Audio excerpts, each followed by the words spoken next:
ne me sens pas confiante lorsque je fréquente un homme et j'ai l'impression que ça gâche tout. Comment faire? Bonjour à toi et bienvenue sur cette chaîne YouTube qui te parle de comment être plus heureuse en amour en t'apprenant à t'aimer davantage et en t'apprenant à adopter la bonne posture dans ta relation avec les hommes. Je suis Chloé, coach en amour, et si tu ne l'as pas encore fait, je t'invite à t'abonner directement à la chaîne en activant la petite cloche pour recevoir directement toutes les prochaines vidéos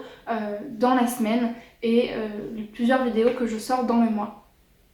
Aujourd'hui, on aborde le fait qu'il y a aussi ce type de femmes, ce profil de femmes qui ne sont pas confiantes en elles-mêmes lorsqu'elles abordent un homme, lorsqu'elles sont dans une conversation avec un homme, même quand elles savent que potentiellement elles plaisent à cet homme-là ou que cet homme-là finalement ne leur donne pas d'informations sur est-ce que tu me plais, est-ce que tu me plais pas. Mais vraiment cette sensation de se sentir peu sûr de soi, avoir l'impression aussi de saboter toute la relation et de s'attribuer en fait parfois tous les échecs amoureux que l'on vit en pensant que c'est nous le problème, que c'est nous qui gâchons tout, et parfois même avoir tendance à jouer un rôle en se disant bah du coup si je suis pas sûre de moi, si j'ai pas confiance en moi, il faut que je donne cette image là de la femme qui est confiante, qui est idéale, qui est parfaite. Et d'ailleurs j'ai fait une vidéo sur ça, le fait de jouer un rôle vis-à-vis des hommes et que ça pose aussi problème. Donc je vous invite à aller voir cette vidéo, je vais mettre une fiche juste là.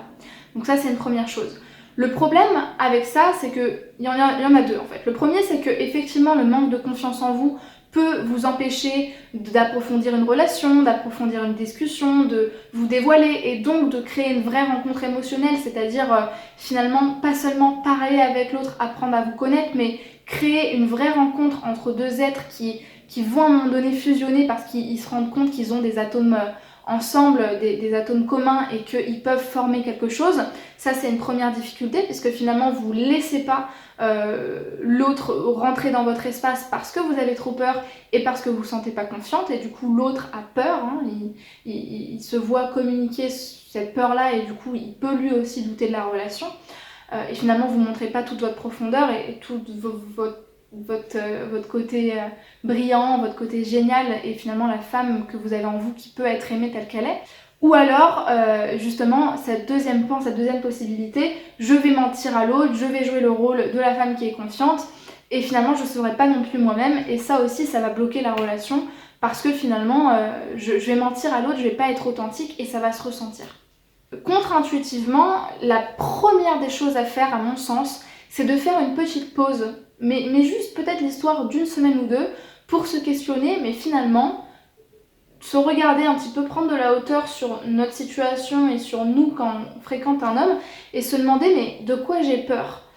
Pourquoi je me sens pas prête à fréquenter un homme? Déjà, est-ce que j'ai envie d'être en couple? Est-ce que je me force pas non plus? Est-ce que je suis pas une croyance ou un idéal qu'on me fait miroiter? Première chose. Deuxième chose, qu'est-ce qui me fait peur? De quoi je doute à l'intérieur de moi? Qu'est-ce que je pense de moi-même ou qu'est-ce que je crois de mes capacités à plaire à un homme ou à parler avec un homme qui m'empêche d'être confiante quand je parle avec lui? Concrètement, quand j'ai parlé à tel monsieur, qu'est-ce qui n'a pas marché? Qu'est-ce qui a fait que selon moi j'ai saboté le truc? Pour se rendre compte qu'aussi qu'on n'est pas responsable de tout et qu'on ne s'attribue pas tous les torts dans un échec ou dans une discussion qui ne s'est pas poursuivie par exemple. Ça c'est la première chose. La deuxième chose, et là c'est vraiment de l'action que je t'invite à faire, c'est très contre-intuitif encore une fois, ne pas jouer un rôle, ne pas mentir et ne pas trop te challenger. Mais par contre ce que tu vas faire, c'est continuer à parler à des hommes, par exemple sur des applis de rencontres, mais cette fois-ci, donc tu vas pas jouer le rôle d'une personne que tu n'es pas, mais tu vas apporter dans la discussion et poser sur la table le fait que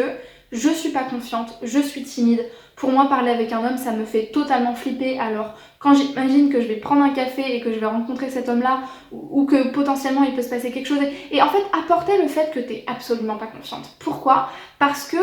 c'est un petit peu le paradoxe de la faille ou de la vulnérabilité, c'est que quand tu assumes ta vulnérabilité, bah, c'en est plus une. Parce que quand tu la poses sur la table et que t'en fais non pas toute ta personnalité, mais que finalement tu montres un petit peu ton handicap émotionnel ou ton handicap relationnel à l'autre, c'est plus un handicap dans la mesure où l'autre sait directement à quoi s'attendre, il connaît peut-être aussi tes blocages et du coup il peut davantage les comprendre et mieux y répondre, et surtout ça va plus être quelque chose de tabou puisque tu vas le dire directement. Et ça peut te paraître paradoxal, mais en vérité c'est quand tu t'assumes tel que t'es et quand tu montres tes failles à l'autre que l'autre peut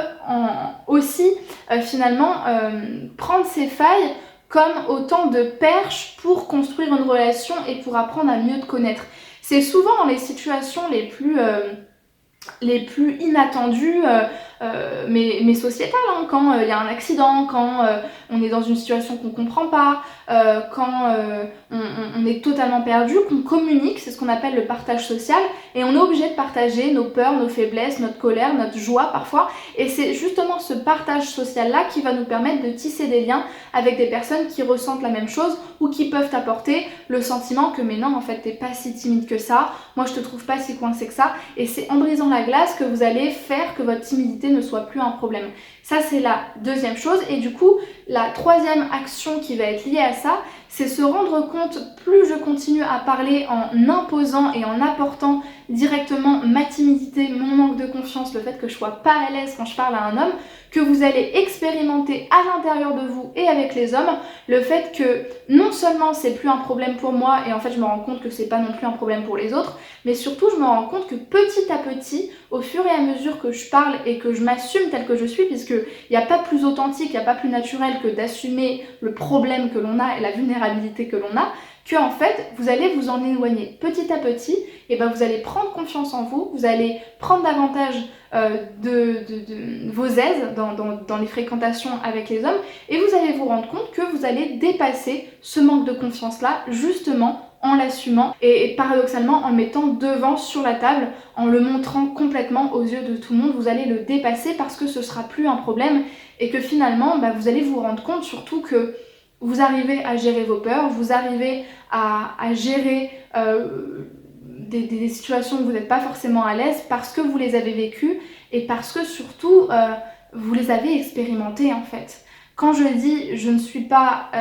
à l'aise, je ne suis pas confiante, je suis même très timide, je le dis 5, 10 fois, 15 fois, et en le disant je me rends compte que non seulement j'en ai plus trop peur de le montrer parce que je sais qu'en fait ça fait pas spécialement peur aux gens, et surtout en fait en l'expérimentant et en essayant de ne pas l'éloigner de moi, je me rends compte que petit à petit ça s'amenuise. Pourquoi ? Parce que la confiance en soi, et ça c'est quelque chose qu'on travaille en coaching quand on travaille sur l'estime de soi, et bien plus j'agis, plus j'ai de succès ou plus j'ai d'échecs et je me réadapte de manière à avoir des succès la prochaine fois. Et donc un succès c'est la réussite d'une situation dans laquelle j'arrivais pas à agir au début, et plus j'ai de succès, plus j'ai de confiance en moi. Et du coup paradoxalement, en assumant votre manque de confiance, vous allez davantage apprendre à faire confiance, à vous faire confiance, à gérer les situations et du coup à avoir davantage de confiance. Donc ça c'est vraiment le conseil contre-intuitif de la vidéo. J'ai vraiment hâte de savoir comment vous l'aurez expérimenté, donc n'hésitez pas à me laisser votre réaction ou votre expérimentation dans les commentaires, je serai heureuse de vous lire. Et justement pour celles qui veulent aller plus loin et qui veulent apprendre à oser avoir confiance aux hommes, oser à se faire confiance, oser à s'affirmer là où finalement elles pensaient qu'elles ne pourraient pas du tout s'affirmer, oser à montrer leur part de vulnérabilité, on peut le faire en accompagnement de coaching, et je vous invite pour ce faire à réserver votre premier appel de coaching offert, gratuit, dans lequel on va parler de votre problématique et voir ce qu'on peut faire ensemble. Et pour ce faire, le lien est dans la description de la vidéo, il y aura marqué réserver votre appel de coaching. La deuxième chose, c'est que pour celles qui veulent être accompagnées en coaching tout en bénéficiant de promotions, sachez que j'ai créé une liste email auquel j'envoie plusieurs fois par mois des promotions concernant mes accompagnements, et justement vous pourrez en bénéficier dès lors que vous y serez inscrite, et pareil, le lien se trouve dans la description de la vidéo. Et enfin, troisième information, j'ai créé un test pour que vous puissiez tester à quel point vous êtes épanoui dans votre relation, savoir à quel profil de femme aimante dans quel profil vous vous trouvez. Et pareil, encore une fois, le test se trouve dans la barre de description de la vidéo. Je vous ai tout dit pour aujourd'hui. Merci de votre attention. N'oubliez pas de vous abonner à la chaîne pour recevoir toutes les nouvelles vidéos et surtout de me suivre sur Instagram puisque c'est la plateforme où je suis la plus disponible, la plus présente, où je donne le plus de contenu interactif, live, concours et que je peux surtout discuter avec vous de manière beaucoup plus proche et beaucoup plus rapide. Merci pour votre attention, à très vite et on avance ensemble. Au revoir les filles.